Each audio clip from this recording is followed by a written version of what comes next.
to take a moment and thank our panelists for giving very generously of their time and their wisdom as we discuss some fairly delicate topics together this evening.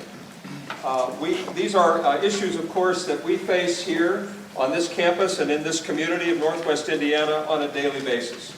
So with us today, and I'm going to go in alphabetical order, first Dr. Vanessa Allen, President and CEO of the Urban League of Northwest Indiana. Also, we have the Honorable John Costas, Mayor of the City of Valparaiso. We have Dr. Dan Lowry, President of Calumet College of St. Joseph. We have Bishop Dale Melchick, who's recently retired from his post for the Diocese of Denver. We have Mr. Michael Puente, WBEZ reporter, and the Honorable Karen Freeman Wilson, Mayor of the City of Gary. Now, each of our panelists...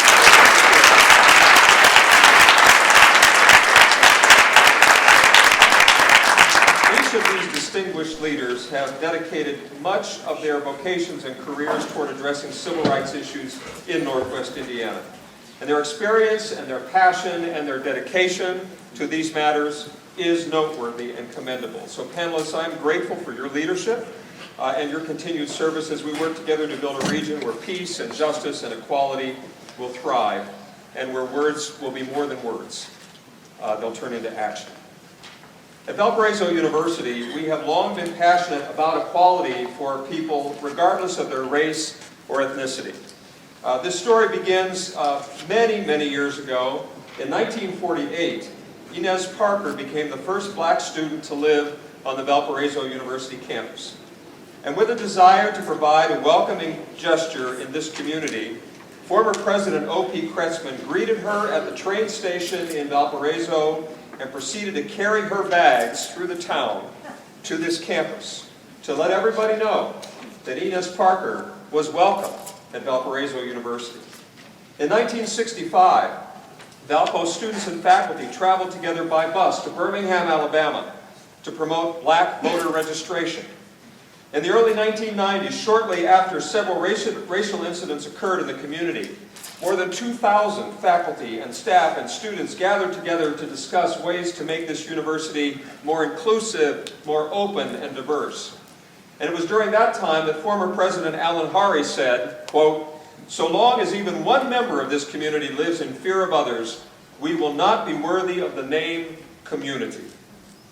The collaboration that took place between administrators and students that day sparked greater awareness, dialogue, and inclusivity, and solidified the university's commitment to increasing diversity on this campus. Just 1 month ago, Valparaiso University celebrated its 26th annual MLK celebration. Actually, this campus was the first campus in the state of Indiana to take that day off and to recognize it even when our legislature had refused to do so. And the MLK Day, faculty, staff, students, alumni, and members of the greater community gathered to both remember and foster Dr. King's vision for a nation where every life matters and where every individual is treated with dignity, respect, and honor. And at Valpo, we see this remembrance as an integral part of our ethos and our vision to prepare leaders who will engender social change. On a similar note, this past December, and in the wake of troubling events that brought forth national unrest regarding race relations and the state of civil rights in America, I challenged members of this university community to resolve to make the year 2015 a year for engagement and dialogue across difference. I charged each of us to cross these chasms of difference that too often separate us, to learn from each other, and to embrace both our common humanity and our difference. So tonight's forum serves as an excellent example of the type of dialogue that we might model across our various communities. Together, through evenings like this, we can commit to making 2015 a more peaceful, just, and equitable time. So thank you all for being here this evening. Panelists, thank you for sharing your ideas and perspectives. I hope these conversations tonight are going to spark some further dialogue and some collaboration so that we move forward with hope and with an empowering vision for social justice in Northwest Indiana. Thank you, and I'd like to invite Professor Heath Carter to the stage.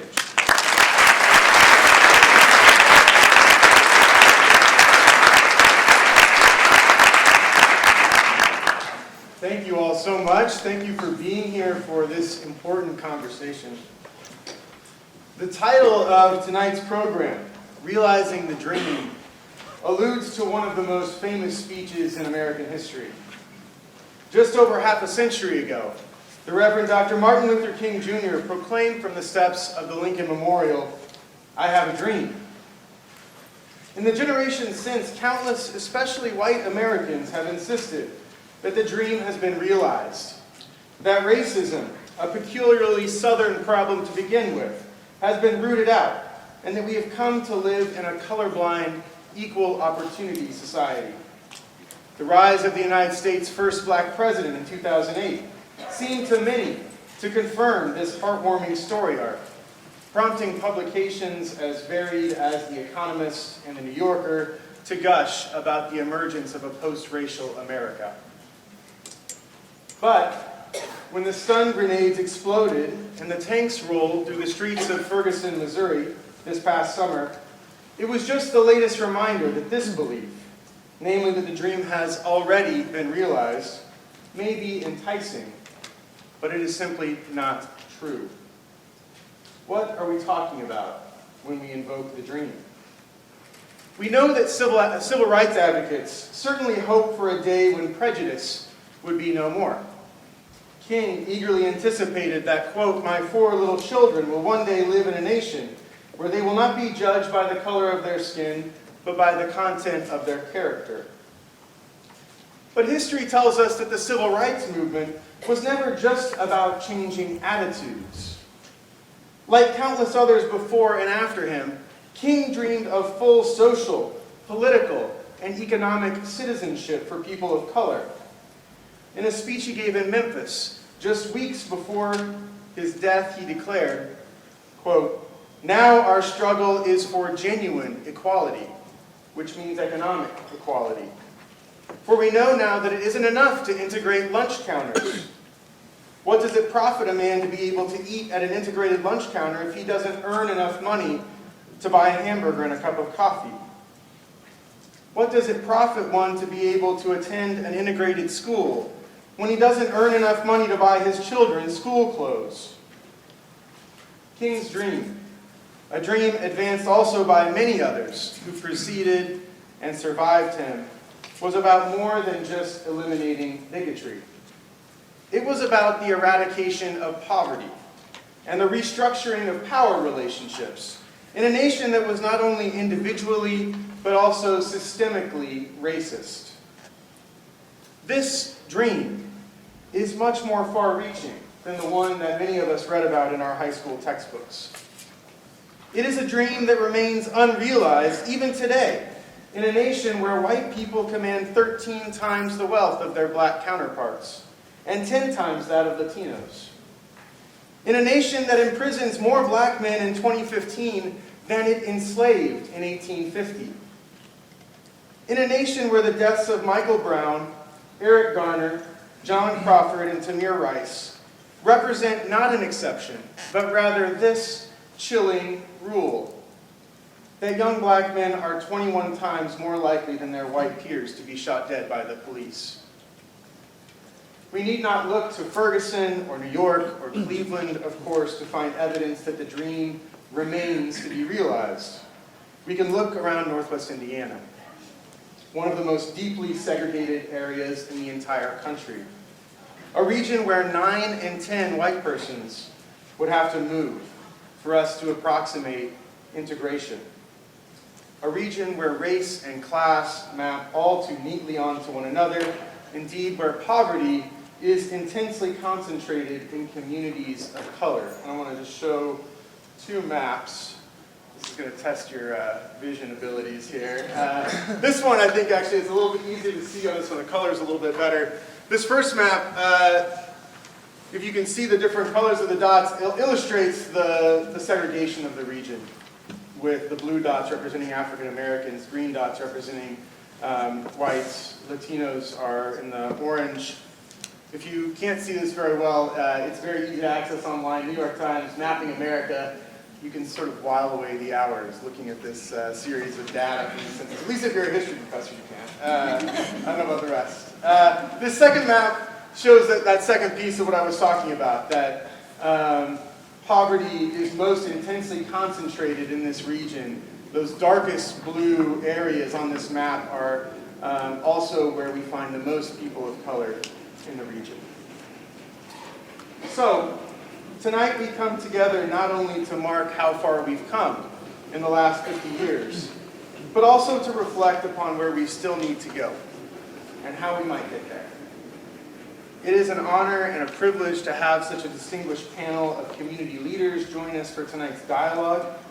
You have their bios in your programs, and in order to save time for the conversation, I'm not going to do full introductions, but I do want to add my words of welcome to the Most Reverend Dale Melchek, Bishop Emeritus of the Diocese of Gary, to the Honorable Karen Freeman Wilson, Mayor of Gary, to Dr. Vanessa Allen, President and CEO of the Urban League of Northwest Indiana, to the Honorable John Costas, Mayor of Valparaiso, to Mr. Michael Puente, Northwest Indiana Bureau Reporter for WBEZ, and finally to Dr. Daniel Lowry, President of Calumet College of St. Joseph. Thank you all for being with us tonight. Our conversation this evening will begin with an initial round of questions, one for each panelist, from students who took a course with me this past fall entitled Hands-on History, Civil Rights in Our Backyard. All of these students have conducted extensive research on the histories of race and civil rights in Northwest Indiana, and you'll get to hear tonight about some of what they've found. They're going to preface their questions with brief kind of vignettes from history to kind of inject some historical context into this contemporary conversation about race. We'll take one question and answer it at a time, and once we've exhausted the initial round, we'll open the floor to anyone else who might want to ask a question this evening. I'm looking forward to that second part of the evening as well. But without further ado, we're going to get started. And first up, we have Tommy Morrison with a question for Bishop Melchek. All right. Hello, everybody. I'm Tommy Morrison, a junior here at VU. I'm studying political science. Bishop Melchek, in the Gospel according to St. Luke, Jesus responds to the question, "Who is my neighbor?" with the parable of the Good Samaritan. As one of your predecessors, Bishop Andrew Bruca pointed out in a 1963 pastoral letter on racial justice and charity, the story of the Good Samaritan states that I do not have a neighbor. I make myself somebody's neighbor. In that same letter, Bruca called for parishes across the diocese to welcome newcomers into the neighborhood warmly with an evident interest in their welfare. The response at the grassroots was less than inspiring. 21 years later, in 1985, Bruca rued that white Catholics fled Gary en masse rather than live alongside their black neighbors. In the course of your tenure as bishop, you built admirably upon Bruca's progressive legacy, writing pastoral letters of your own and serving for 5 years as the co-chair of the Race Relations Council of Northwest Indiana. Yet the diocese remains deeply segregated. More than that, there are Christians, not just Catholic, but of many different denominations in this part of the region who would rather not even set foot in communities such as Gary. What is it going to take for the ordinary believers to begin to see themselves as neighbors across county, let alone racial lines? Do you see a day coming when the churches, not just the clergy, but the people too, will be counted on as dynamic leaders in the fight for racial justice? Thank you very much, Mr. Morrison. Before I begin, I want to thank everybody that's had any part in arranging this evening. It's really edifying to see so many who are deeply interested in this important subject with us tonight. So thank you so much. The short answer to your question, I would say, is yes. Yes, if we become who we are, and yes, if we live by what we believe. Now, we Christians believe that God, who is love, created everyone in his own image and likeness. God created us equally with that great dignity and great value. So we are all brothers and sisters of the same Father. So if we live that, yes, we will all be engaged in trying to promote the equality and equal opportunities for everyone. Now, we believe that racism is a serious sin. Why? Because it is against the teachings of the Scriptures, it's against the teachings of the church. Racism holds that some people are more equal than other people because of race. It's a sin that divides the human family and violates the fundamental dignity of those who are called to be children of the very same Father. Now, the church consists of people who are at the same time saints and sinners. By that I mean those who are repentant of their sins, we might say are saints. Those who are unrepentant continue in their sin. We're all called to a lifelong of conversion. By that I mean we're called throughout this whole journey of life to transform our own hearts and minds and wills to be in harmony with Jesus. And we might consider the church then a hospital. That's an image that Pope Francis likes to use. And the church provides a medicine to help us open our hearts and release us from sin. It's the church's serious responsibility to help individuals open their hearts to the love of God and then to share that love with others.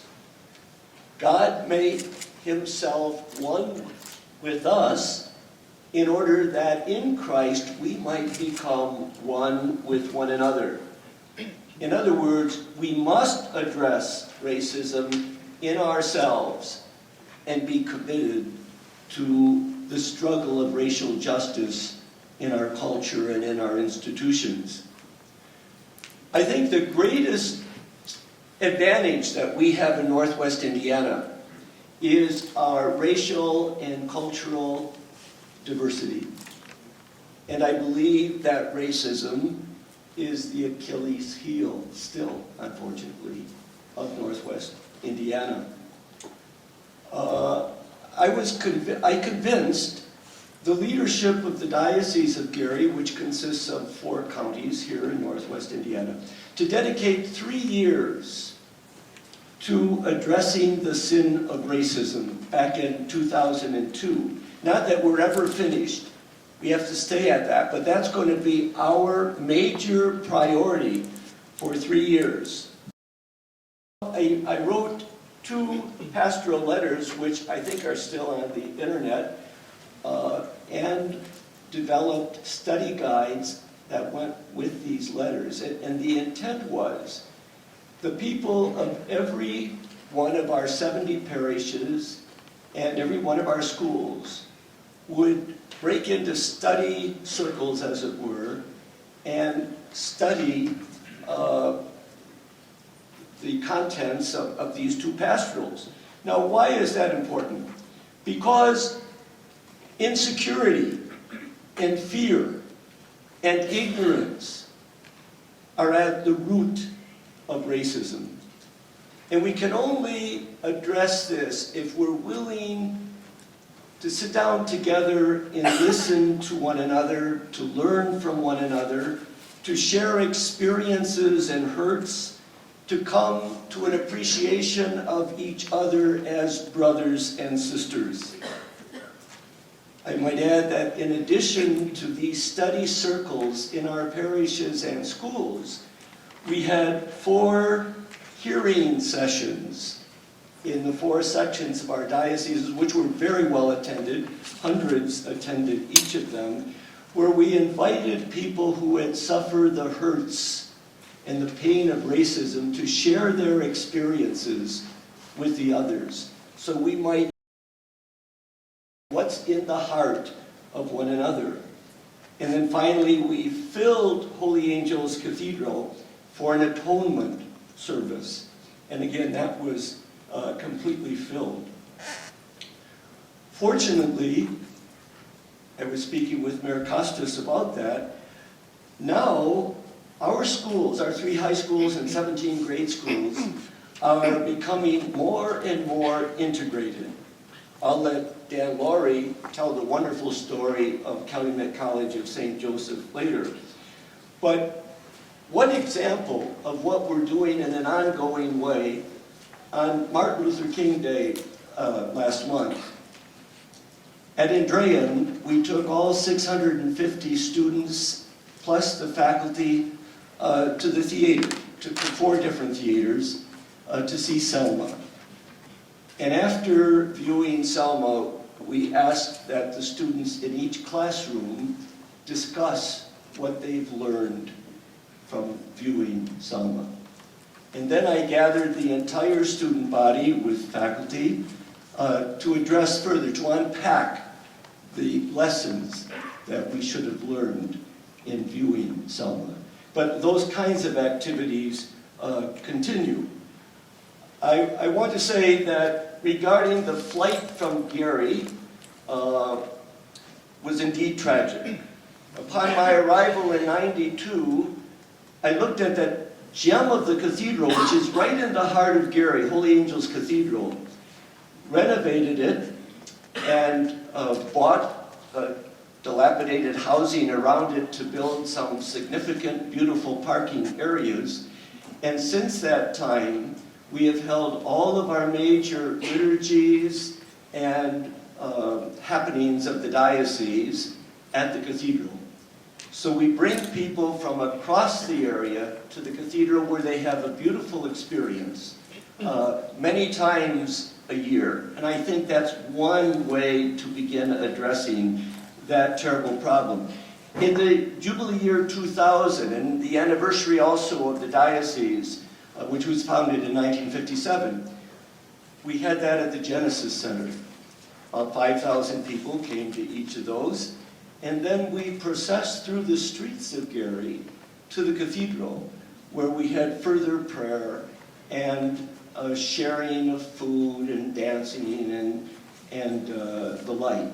But we need to find ways to experience one another in very personal level. Another way that we try to affect that is across the street from the rectory at the cathedral. We've built 4 Habitat for Humanity homes. We've asked the people from around the diocese to come in and work with their brothers and sisters of all races, nationalities, and whatever, in a pleasant, positive. And we do that kind of thing with our youth in an ongoing way. But I think back to the question, it takes a lifetime to eradicate, many lifetimes, to eradicate racism. But we have to start somewhere. We have to take it as a priority in our own hearts, and then work with the people that we're privileged to work with to help eradicate it from their hearts. And it's on the basis of sharing personal experiences to overcome the fear and the insecurity that is at the root of racism. So I think there are many lay people now who are equipped, people who are in positions like in peace and social justice committees in our schools and in every one of our parishes, who make it a priority to keep at the task, because it's not done until we all feel comfortable and anxious to accept each other as brothers and sisters of the same Father. Thank you. Thank you very much, Bishop Melchek. Next, we have a question from Lucas Phillips for Mayor Freeman Wilson. Thank you, Professor. My name is Lucas Phillips, and I'm a senior history and political science double major. Mayor Freeman Wilson, on the heels of your historic 2011 election, you inherited a city beset by poverty, crime, unemployment, struggling schools, and crumbling infrastructure. While many want to place the blame for such problems squarely on the shoulders of Gary's current residents, those familiar with the history know better. Consider what happened in the wake of another historic election, that of Richard Gordon Hatcher in 1967. Hatcher was the first black man elected mayor of a major American city. His decision to run prompted a racially motivated backlash within Gary's white Democratic establishment, which threw its support behind the Republican candidate. His victory prompted an even more momentous racial backlash as white flight out of the city accelerated, resulting in a massive divestment of resources. Neither the local population nor the tax revenues have stopped shrinking since. Deindustrialization only made matters worse, as the steel industry downsized and outsourced its labor in the 1980s. Elevated unemployment became an enduring feature of Gary's landscape.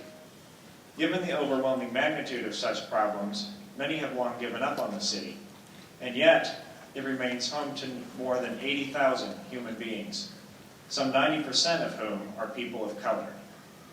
Is the dream of equality, not just political but also social and economic, still attainable for the people of Gary?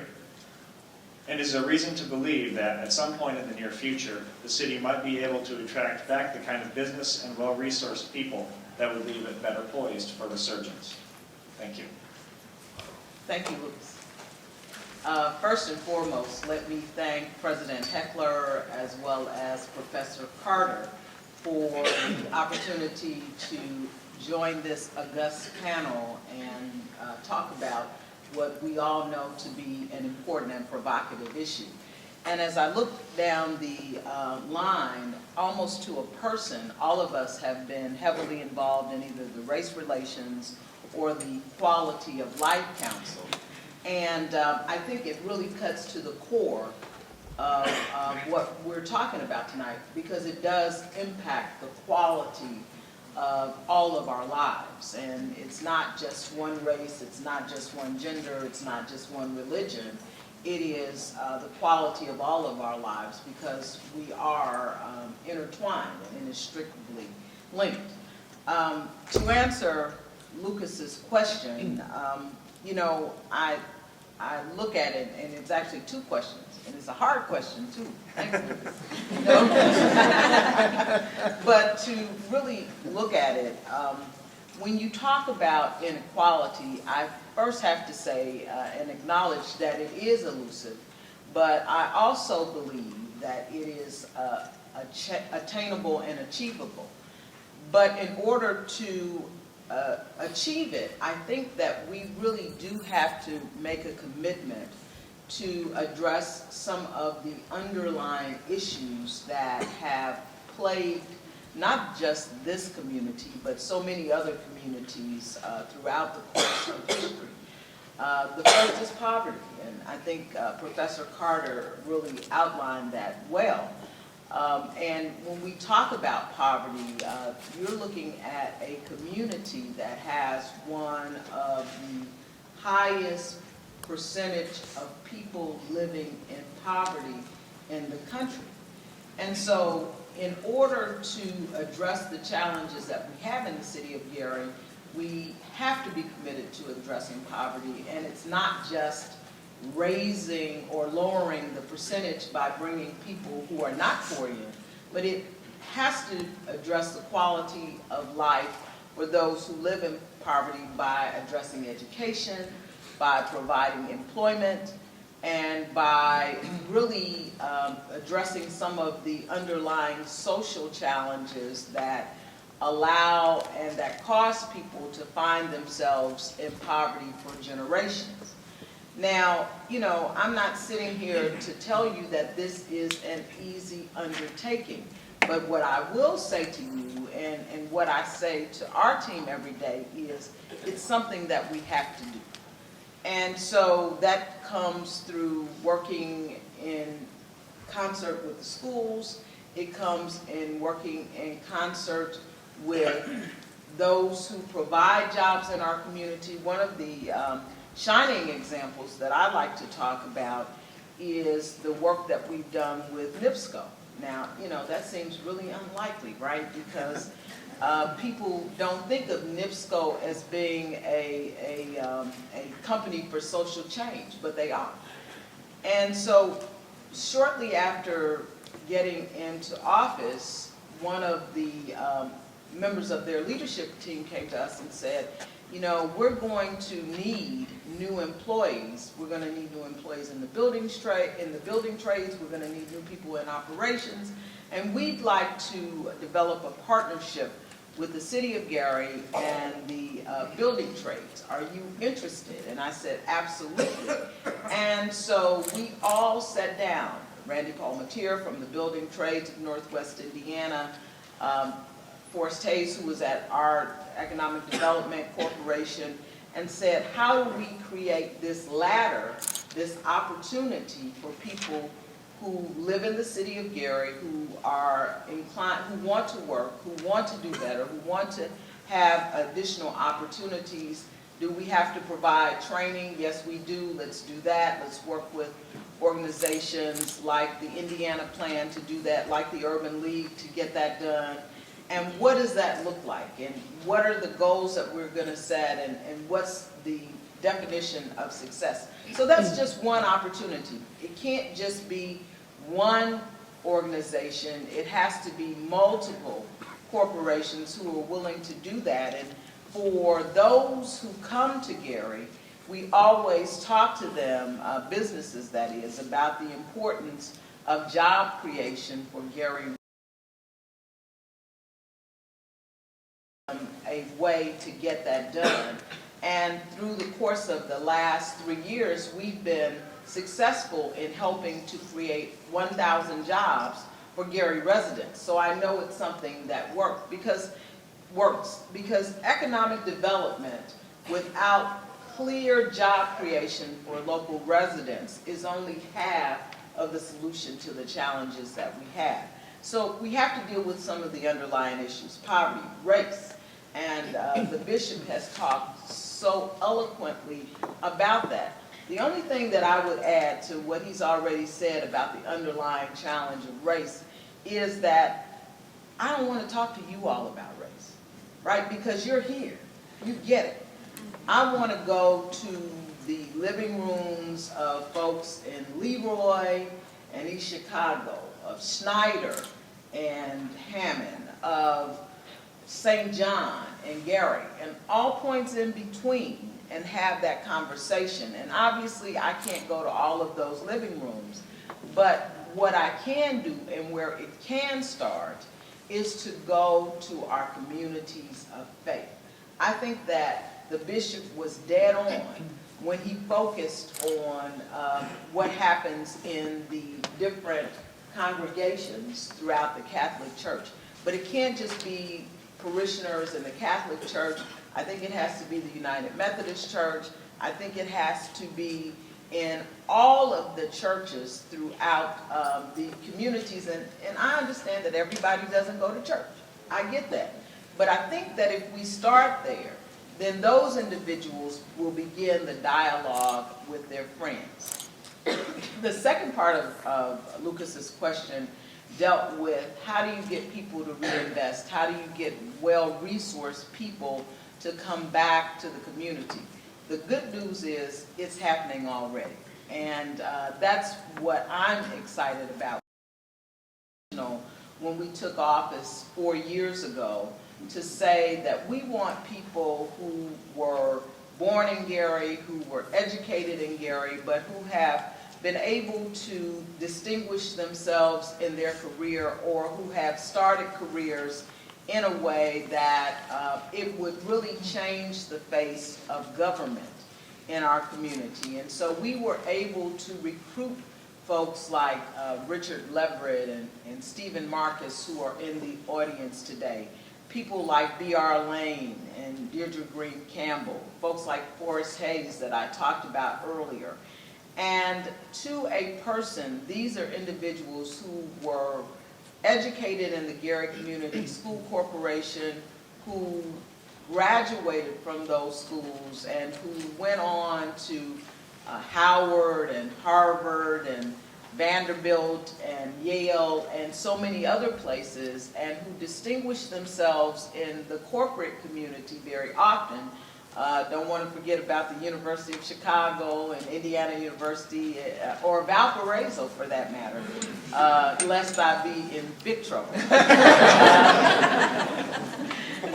But they distinguished themselves in these places, and thought enough of the community that they came from to come back and to contribute and to make the case for why other young people ought to come to Gary. You know, I was talking to a young man earlier, and I said that at 54, I'm the senior citizen of our administration, if you look at our department heads.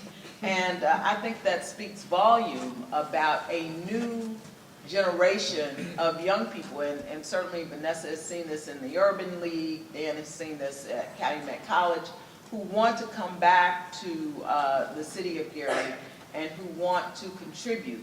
The last thing that I would say is because of the standard of excellence that we've set, and you know, I'm very fortunate that Mayor Costas gave so freely when we were really trying to establish how we would run our administration, what it would look like.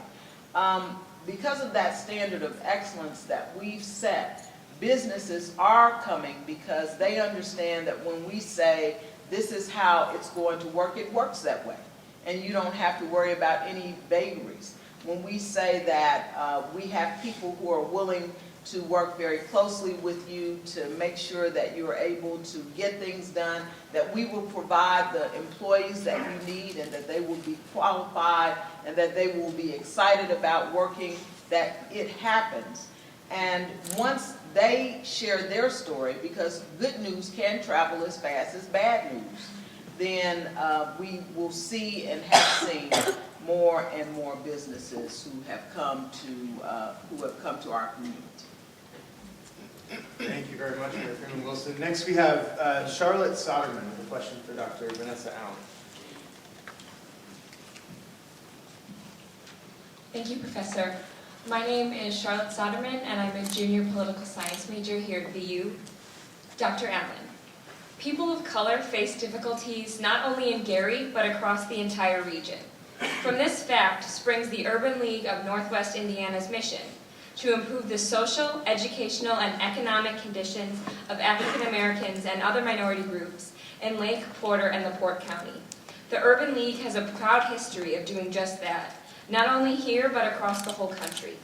Founded in the early 20th century, the organization quickly became an essential partner in efforts to help a vast stream of Southern Black migrants find their way to the industrial cities of the North. The League provided assistance with housing, employment, and a variety of other basic needs. It would go on in the 1960s to become a major player in civil rights struggles. But today's landscape is different from that of the 1920s, and even that of the 1960s. How is the Urban League of Northwest Indiana adapting to confront the major issues of our time?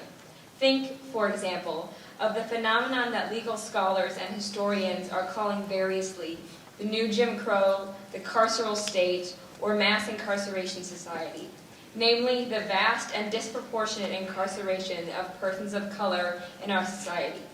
To what extent, in your opinion, is the Urban League and nonprofit sector more broadly poised to tackle such contemporary forms of injustice? Thank you. Thank you, Charlotte. These are very long questions, aren't they? We got all the history, that's right. Thank you, President Heckler, for allowing me to be on this panel, and to you, Professor Heath Carter. I'd like to also acknowledge the Urban League board members that are here present, the Young Professionals President, Stephen Marcus, and also to say that Valparaiso University is represented on our board of directors, and I'm just proud to say that we have a diverse board, and we're leading, or should I say, trying to lead the way with your assistance. Now, my answer may be a little different from some that you've heard, because my vision is still blurred a little bit in the landscape. I still see the disparity in education among African American students and their white counterparts. I still see African American students not being able to graduate from high school and move on, and when they do sometimes get into higher ed, there's no retention plans in place to keep them. My vision of the landscape sometimes is still blurred when I look at the television and I see accounts of brutality on African American people when I could say, well, that should have been a guilty verdict, but it wasn't. So maybe I'm the only one that doesn't see the landscape clearly, but I still see some issues when there's high unemployment in the urban areas, and that employment rate is vastly different 10 miles down the road. So I am concerned about what the Urban League can do.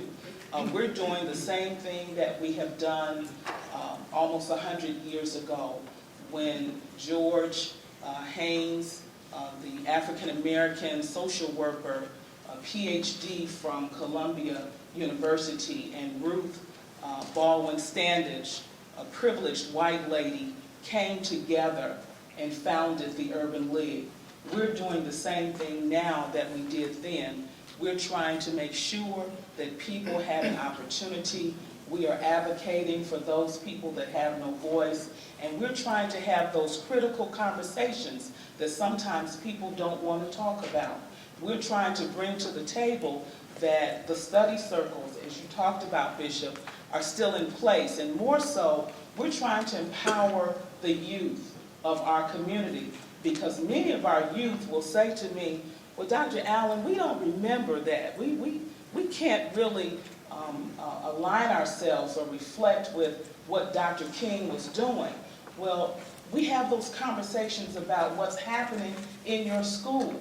Why is it you are so-called an honor student in school A and you're getting A's and B's, and when you get to college, you can't even write an essay? Something is wrong and I see your head shaking. So my answer is a little different from some of the others, and usually, I know the mayor knows and some of the other people in the audience knows, usually I just try to tell it like it is. I just try to lay it right on the line. We need to erase these invisible lines of racism, and I'm so glad that when I was appointed the Urban League president and CEO in 2010, people said, oh, the Urban League, that must be the Gary Urban League. Well, it was not the Gary Urban League. It was the Urban League of Northwest Indiana that reached across 3 counties, Lake Porter and LaPorte County. But for some reason, people didn't go to LaPorte and Porter County. I'm not sure why. People didn't come to Lake County, but I tried to make it a point to go into the different counties and talk to people and try to engage people in those conversations. What is Urban League doing? We're still trying to fight the same fight that has been there before. The unemployment rate is high, so the Urban League is providing job opportunity, resources, employment services for those people, trying to make sure that they are prepared. What are we doing in the education opportunity? We're providing scholarship opportunities to the young people. We're providing workshops.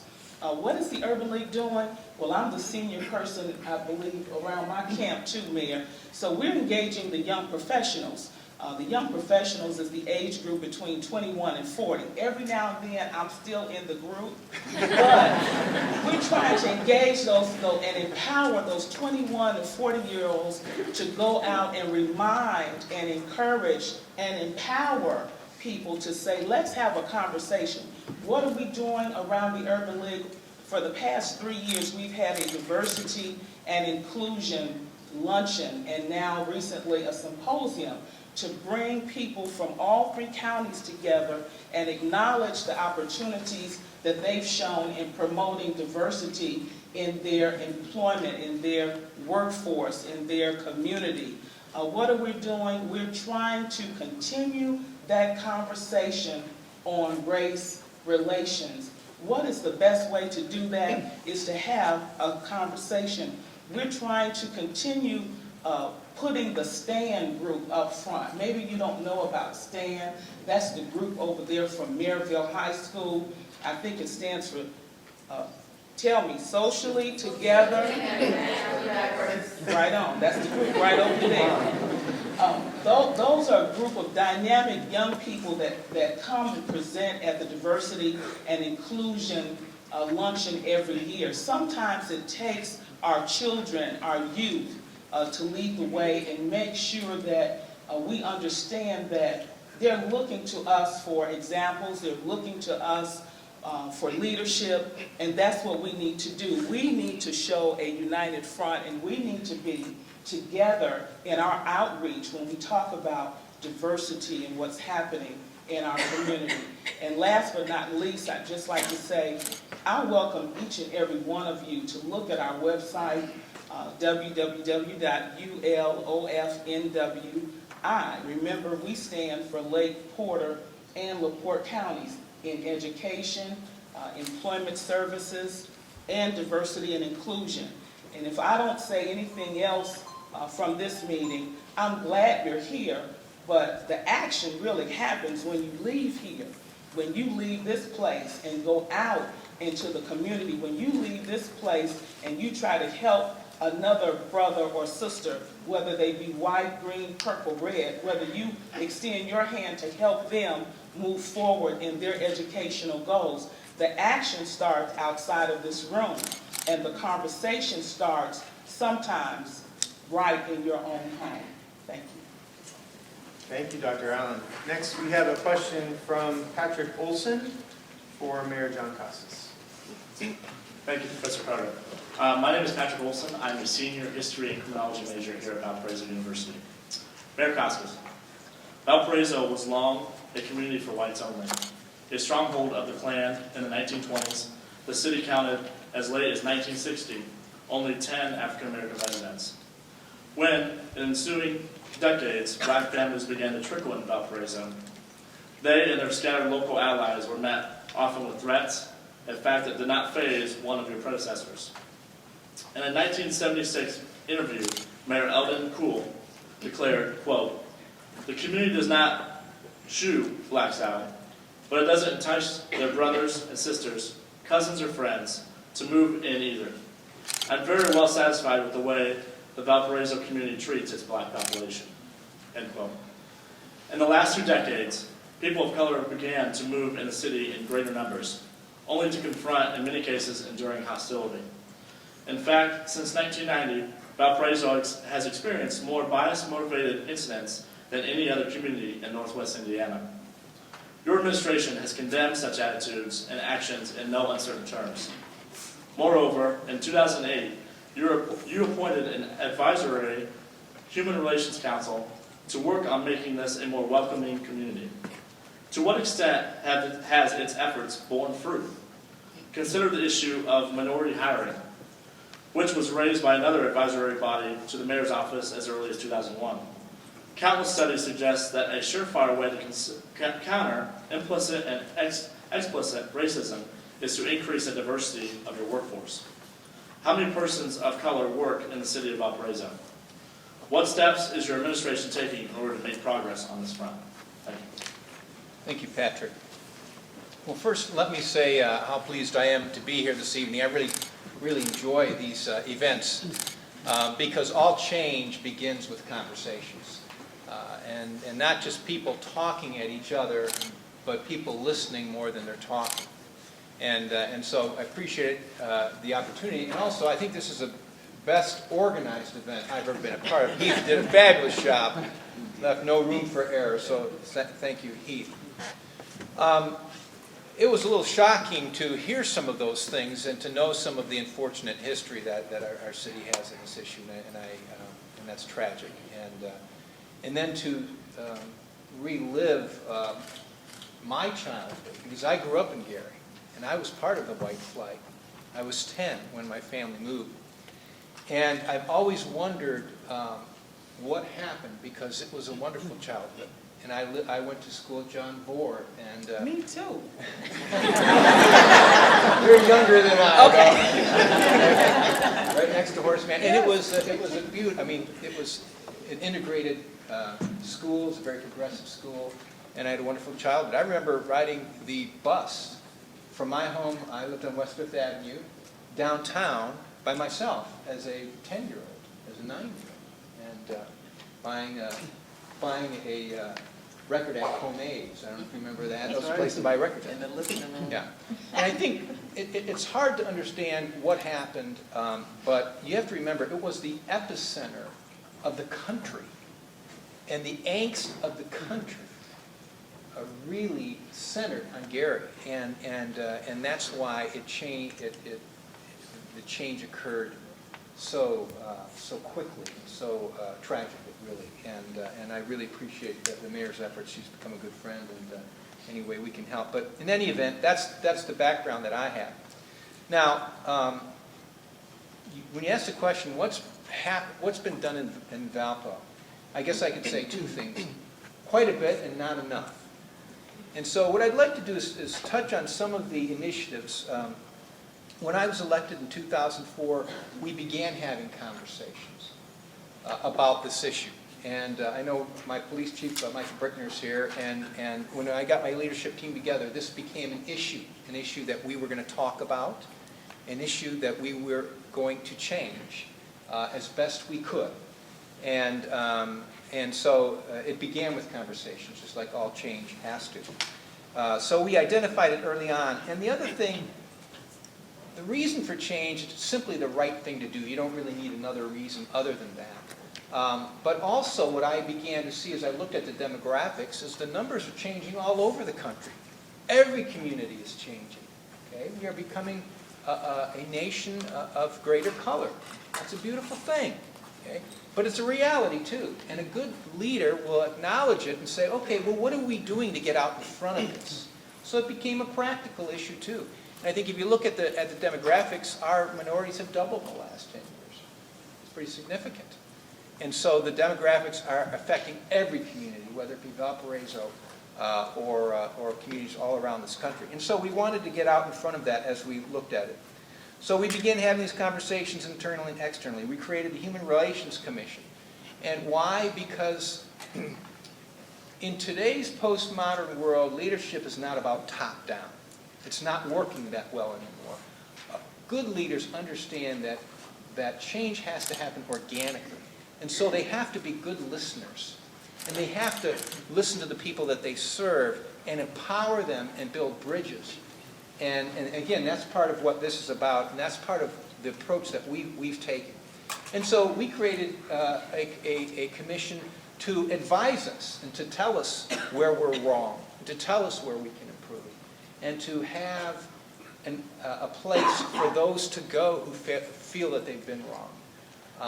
And it's been a great thing. There have been lots of questions asked, and we've come with answers to the ones that we have. But it's been an independent commission and a commission that we value and has become an important part of the city. And so that was one of the initiatives. We broke a lot of barriers. We hired the first African American police and fire personnel. We appointed the first African American to a board, and so we have broken a lot of color barriers. It is challenging. We employ, as far as at this point, we employ 3 African Americans out of 250 people.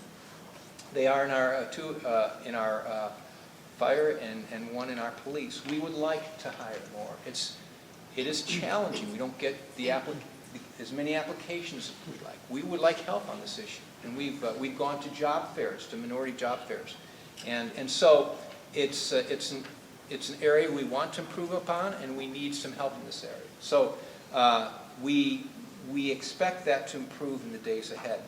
We've partnered with VU. We created a wonderful forum about several years ago where we involved the business community.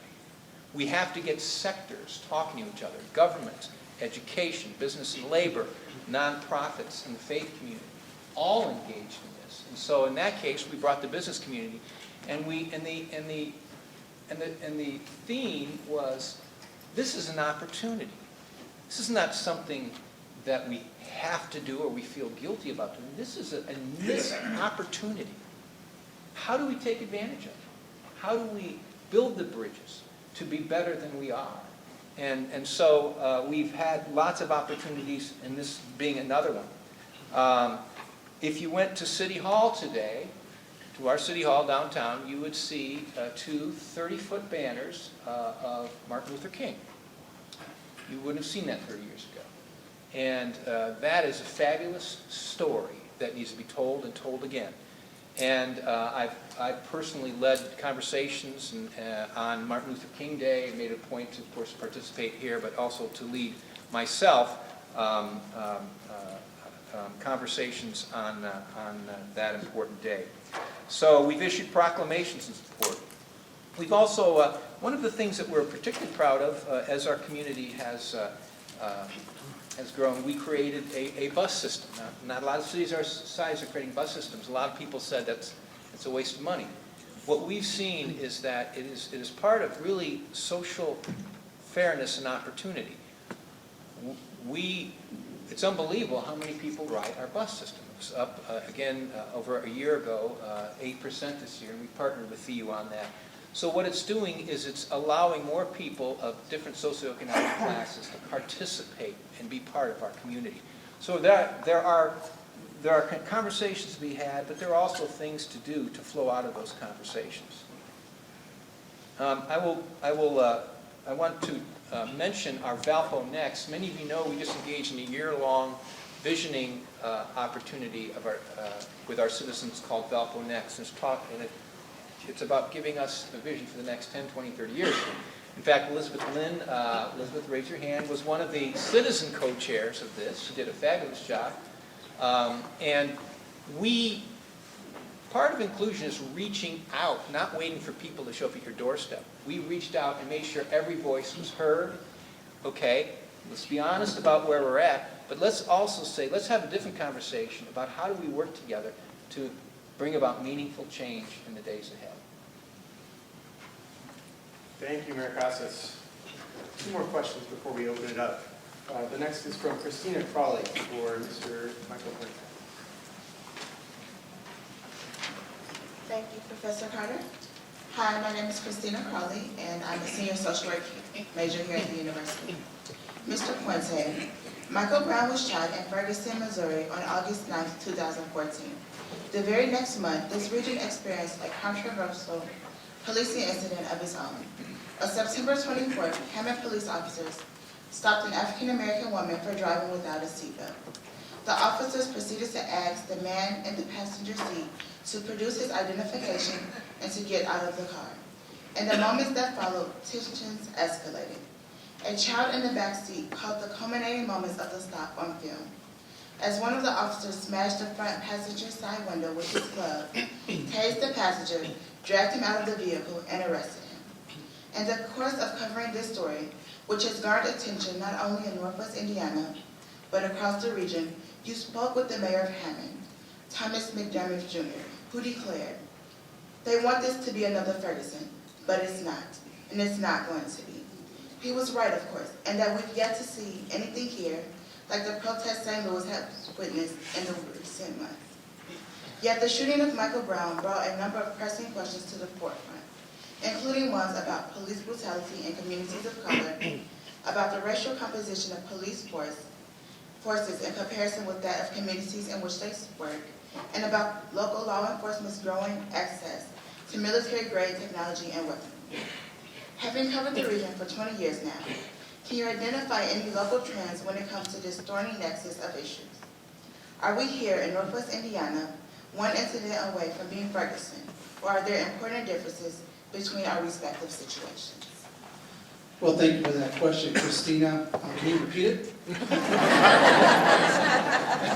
Well, before I start on that, I do want to thank Valparaiso University for having me on this panel, and Mr. Heckler and Dr. Carter. And truth be told, Dr. Carter is a really good friend of my editor at WBEZ, Derek John, and I really had no choice but to be here today. And I also teach journalism at Calumet College, and I brought some of my students here, so they're in the audience over there.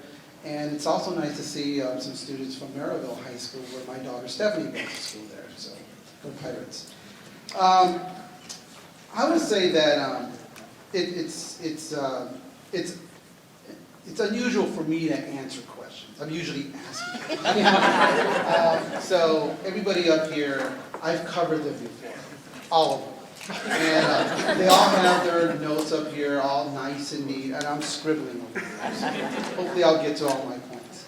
I will say what I do know about Valparaiso University. They have a lot of great things here, the basketball team, just a lot of great programs, great law school, and a great meteorological program, which, one of their great graduates is the Ginger Z from Good Morning America. And we all love Ginger, right? But she predicts the weather, and I do not predict the news. So I don't know, if Northwest Indiana is right to be like a Ferguson. I'll be honest with you.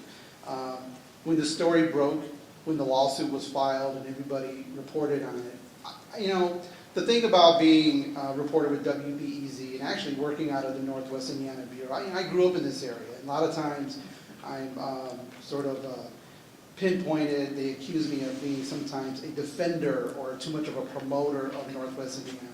Well, sometimes when you grow up in an area and you cover it, you sort of have to be. You sort of have to be sort of that voice for understanding. Because my stories about Northwest Indiana, now, this is a big crowd over here, so I'll clue you in on a little secret.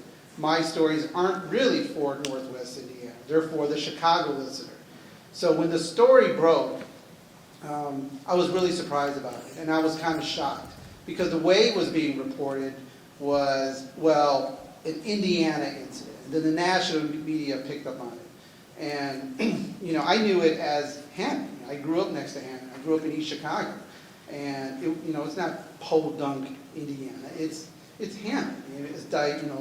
Indiana, Hammond is kind of a diverse city, urban area right outside of Chicago.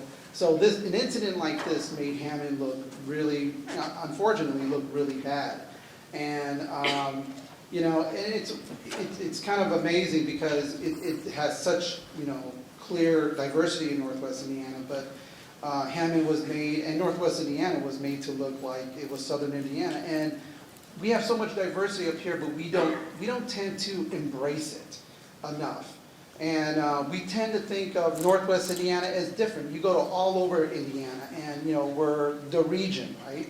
Where everything is cool, and we're a little different than the rest of Indiana. We're more blue collar. We root for Chicago sports teams. We're more Democrat. Sorry. So you have this incident, right? So then, how do you report on it? And people have said, well, what kind of city is Hammond?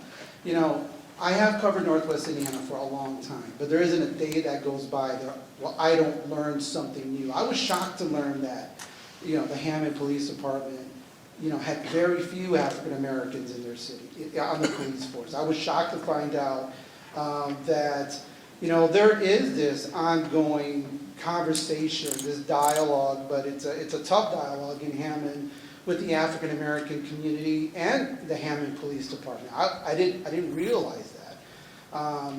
And it's an ongoing dialogue there with the NAACP, and it's a healthy one.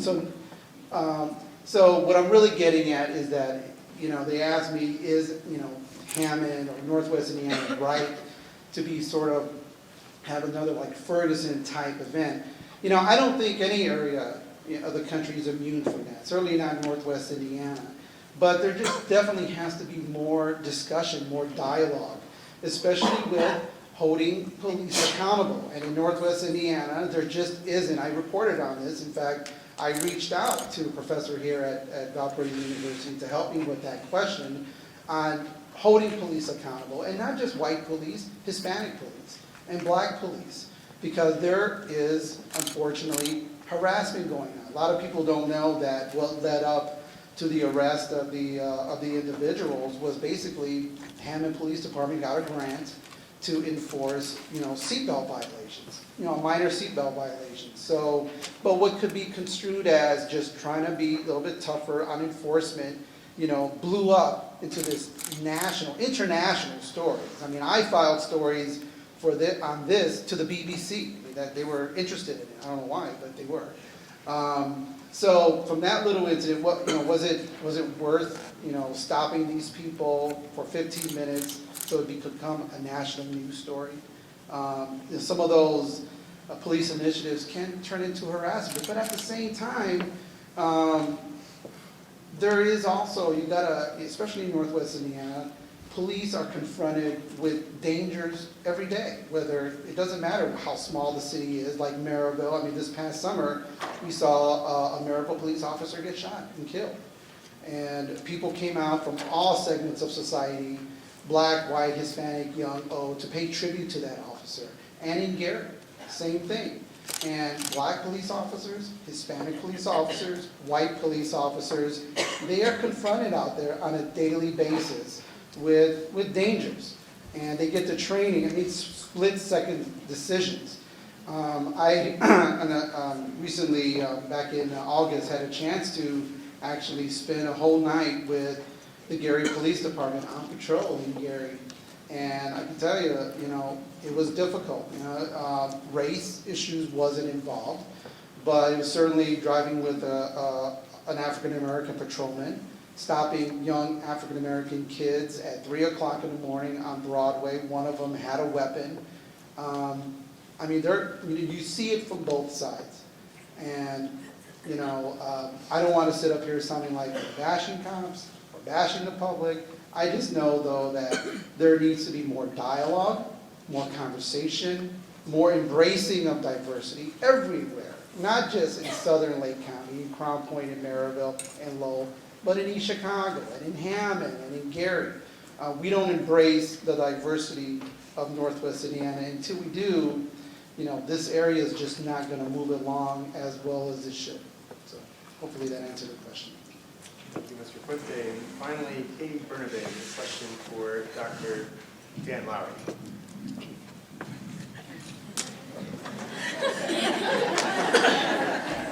Thanks, Professor Carter. Thanks, Ted. I'm Katie Bernabé. I'm a junior history and classics double major. Dr. Lowry, as a longstanding leader on the Quality of Life Council, now one region, not to mention as president of one of the region's most racially diverse universities, and its only Hispanic-serving institution of higher learning, you've had your finger on the pulse of civil rights issues for quite some time. Back in 2004, the Northwest Indiana Times quoted you as saying that race relations was the Mount Everest of all issues in Northwest Indiana. In the 10 years since, have we made any progress in climbing this proverbial mountain? As you look across the region, what gives you hope? What, in your view, are the most daunting obstacles in the path ahead? Thank you. Thank you, Katie. I also want to thank Valparaiso University, President Heckler, for putting this program on, sponsoring these kinds of programs. It makes me very proud as the office of Valparaiso University, because the university shows such great leadership in this regard. Professor Carter, you've done a marvelous job at this event today, and I really want to congratulate the students. Those are the most thoughtful set of questions. I think we were just all amazed when we saw those set of questions. So you've done your professor. I hope you all got A's. If you didn't, there's an appeals process that President Heckler. I wish I could answer this question in a positive note. I'm actually somewhat pessimistic in responding, maybe more realistic, and I'm going to talk a little bit about that. It's not as if there aren't reasons for optimism. I do believe there are reasons for optimism. One reason that gives me great optimism is to see the resurgence of the Urban League in Northwest Indiana. For those of us who were involved with the Race Relations Council, and Karen Freeman Wilson and Bishop Melchek were both co-chairs of that group that spun out of the Quality of Life Council. There are a number of people in the room here who had a significant role with respect to the Race Relations Council. Had we had a truly active urban league at that time, there never would have been a Race Relations Council in Northwest Indiana. So it gives me great encouragement to see one of our alums at Calumet College of St. Joseph take the leadership and really rebuild that program. I would also say the political leadership in Northwest Indiana, you have two great examples here. Karen Freeman Wilson is just a stellar person, and we have one of the best mayors that we could imagine in Mayor Costas. It's a tough thing in Porter County. It has been a tough thing over the last 5 years to deal with this issue head on. And yet Mayor Costas, I would also point out, we've had a legacy of great sheriffs. Michael Brickner, the chief of police here in Valparaiso, they've all been involved in these discussions. There was a time when Porter County buried its head on this issue of race, and that's no longer the case. And I think that's a wonderful thing. A third item that perhaps gives me optimism is some of the people in this room. This is a wonderful panel, but there's several people out here who have labored a lifetime on these issues. I might mention Larry Boss, certainly Danny Lackey and the great work that he's done all over the region, Elizabeth Lynn on conversations and dialogue. So there's some people here who have done some terrific work. All of that gives me great optimism. But I have to be realistic, and I want to share perhaps 4 reasons why I'm not optimistic on this issue. And as Mayor Costas indicated, to a large extent, this is dictated not by what's going on locally, but what's happening nationally. We can't separate ourselves easily as a region from what's going on nationally. So the first of the 4 reasons I'm somewhat pessimistic is what I view as deteriorating discourse, civil discourse, at the national level. And I'm not going to make bones about this. I believe this deteriorating discourse is primarily on the right of the political continuum. I think the discourse on the right, whether you're talking about Rush Limbaugh or Fox News, I believe gives cover for a lot of racist perspectives. And until the right faces up to that discourse and chases it out of its wing of the political dialogue in this country, that discourse is going to continue to deteriorate. And that greatly concerns me. There are things that we see on cable news now or on the radio that would have been unimaginable 30, 40 years ago. We were so much more politically correct at that time. And yet we give cover to those perspectives. That worries me a great deal. A second reason, some truly, truly foolish public policies, some at the national level, some at the state level. The one that just really causes me great anguish is our public policies having to do with gun control. Absurd. We had a 2-year-old who was sitting in a shopping cart recently, reached into her mother's purse, pulled the trigger on the weapon there, and killed her mother while she was shopping. I mean, this is absurd that these things are happening. In Arizona, we had the restaurant called Burgers and Bullets, where they had a 9-year-old shoot an Uzi, couldn't control it, and killed someone. This is absurd. Now, what does that have to do with the issue of race? It has a lot to do with the issue of race. It has a lot to do with the police. What we've seen is, because it's okay now in this country for anyone to pack, that the police have gradually, over the last 20 years, militarized in a way just to keep up with the bad guys, just to keep up with the people who are not well. I often have breakfast in Hammond at a restaurant where the police frequent, and when they come in, they all look like SWAT team members now. They all do. And the SWAT team looks like the Marines, the 1st Battalion, ready to storm the beaches. Now, why have they done that? Well, they've done that because they have to keep up with the bad guys. What that creates, however, is a distance between the police and the community. We are so far from Andy and Mayberry that we've created this gap. And so an argument that would just have been an argument in another day becomes a shooting. And then you have people like George Zimmerman, who's channeling the paranoia of our community, who's stalking a teenager in a community. But because we have not wrestled with that public policy, because we have not wrestled with that and faced up to that in this country, it allows these kinds of incidents to become so much more serious than they would have been previously. A second public policy. You know, we have a goal in this state to have a significant number of our citizens to have college degrees or some kind of college credential, post-K through 12 credential, within a decade. But at the same time, if we look at our Pell Grant policies, we put time limits on those Pell Grant policies. And in the state aid that we provide to our students, there's now GPA requirements that they have put on them.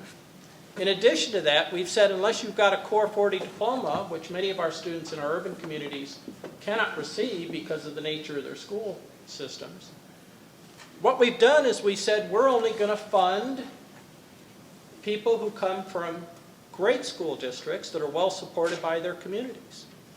So that's public policy that's really squeezing people out of financial aid. Another public policy is the political attacks in this state, in particular, on public education.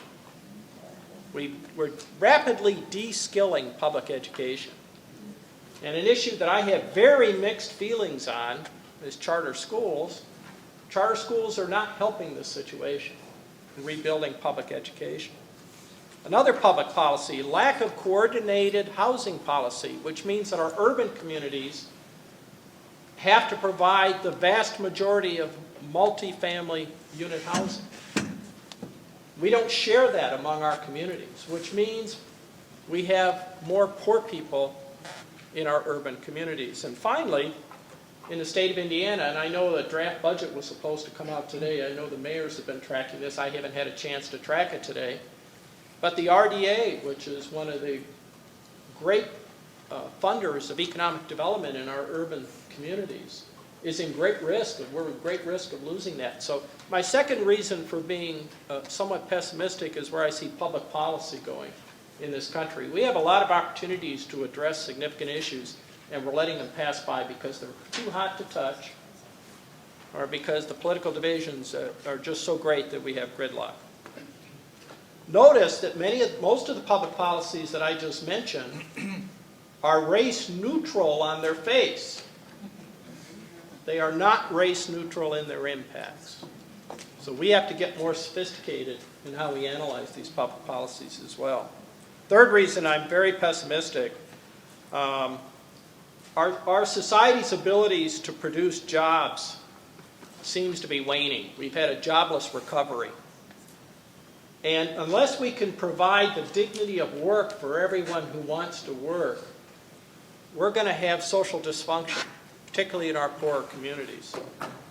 Inequality is growing. I was so alarmed last summer when I read Thomas Piketty's book, which is really disturbing, about the inexorable increase of inequality unless, again, public policy intervenes.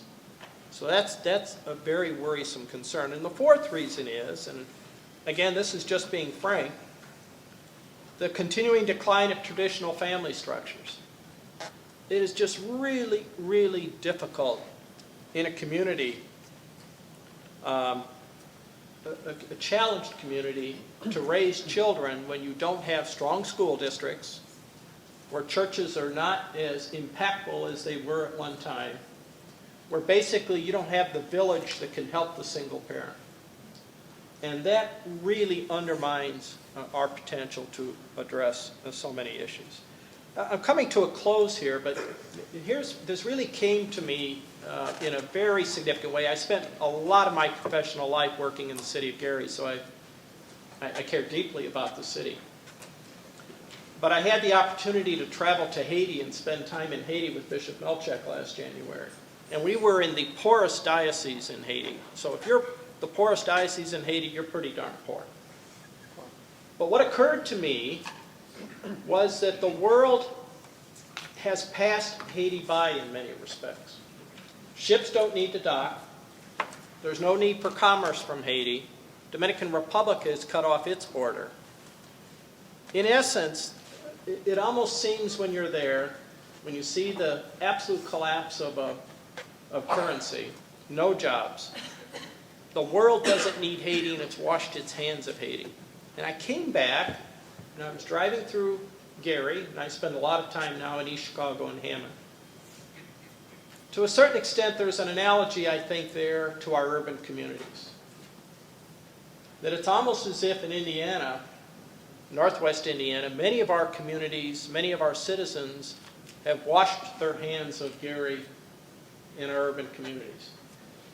And I have asked people in audiences like this, I asked the adults, when is the last time you set foot in Gary north of I-94? and many of them say it's been 10, 15 years. That we cannot solve this problem unless we embrace our urban communities. Now, is there a solution to all this? Well, certainly education is a major solution, but that's going to require public investment at an order that we can't even imagine. It's not even part of the discussion right now. I think we're going to need political reconciliation at the national level that will allow for the kinds of public policy discussions that I've been talking about: gun control, education. And then the last piece is the clear denunciation of racism as sin. And that's where our faith communities can add to the discussion. The Common Lectionary we're reading from Mark this year, and even in this morning's gospel, so often in Mark's gospel, Jesus used the expression, "Don't you have ears to hear and eyes to see?" And that's what we're all called to. Christian, Jew, Muslim, whatever the case may be, we're all called to participate in the healing of the world. That call doesn't require pessimism or optimism. It has more to do with duty, I think. Thank you.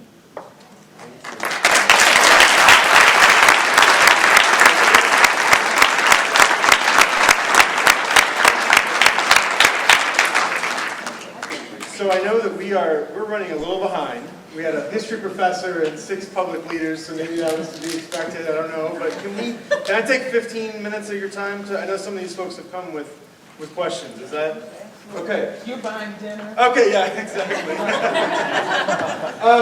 We want to open this up. I know that some of you have come with questions, and we would invite you to just come to the mic. This is for anybody on the panel.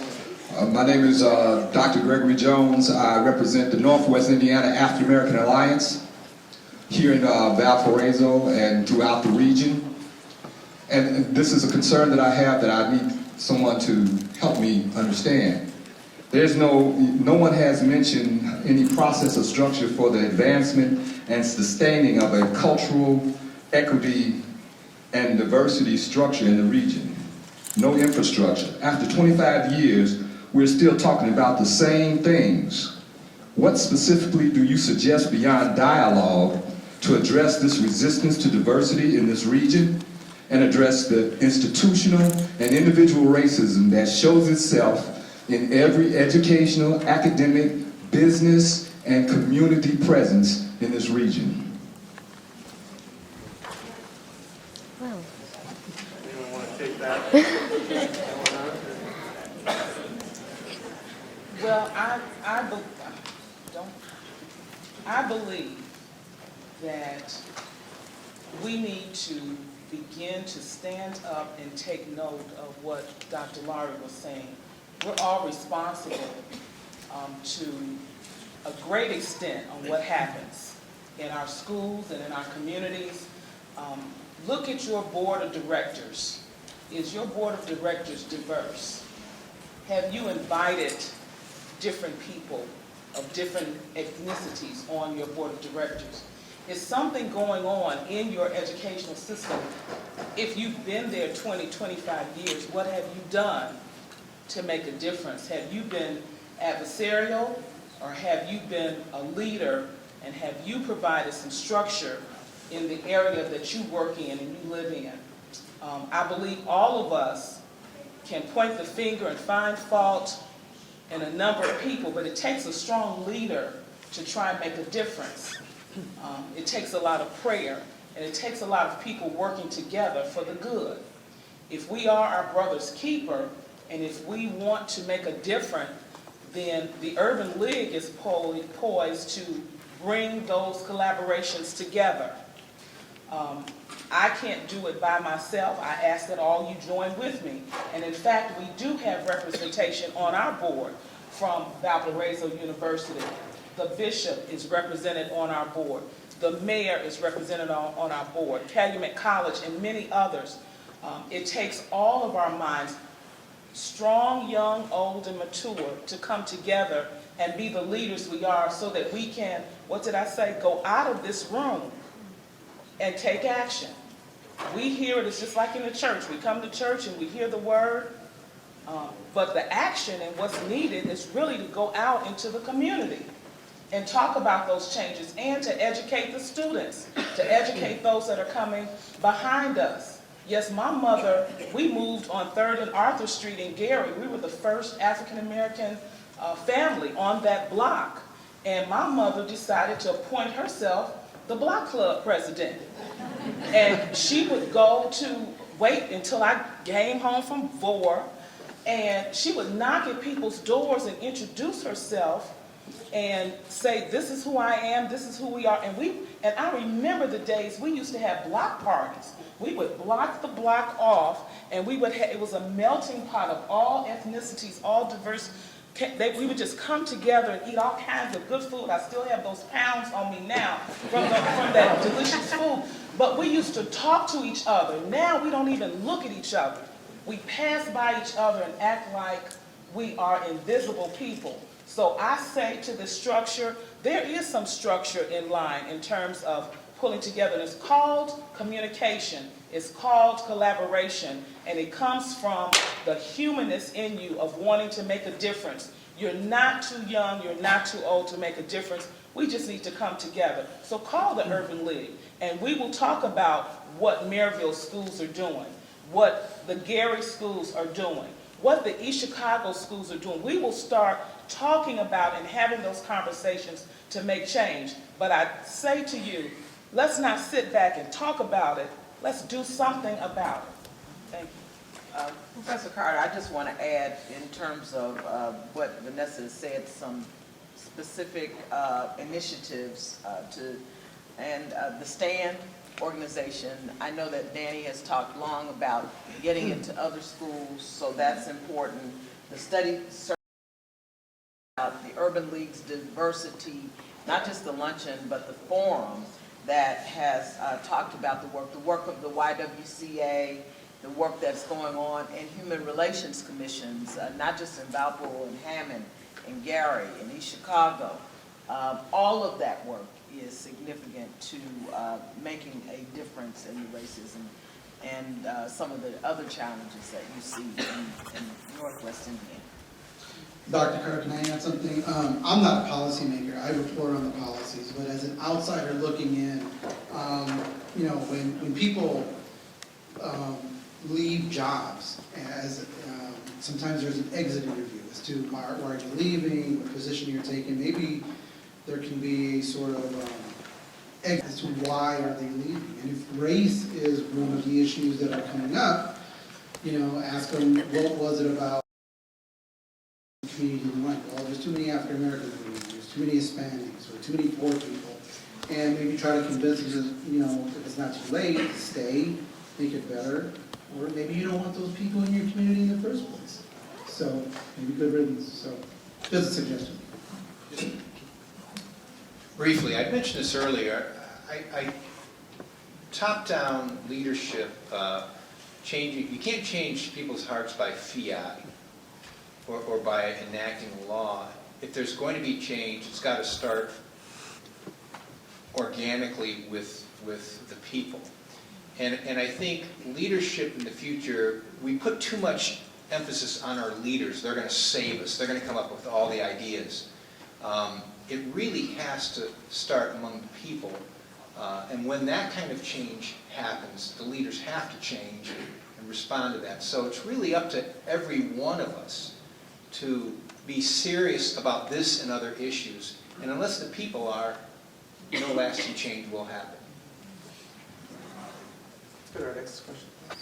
I think we are about out of time. This conversation, I think, could go on all night. I am so thankful to these panelists, and can we please give them a round of applause?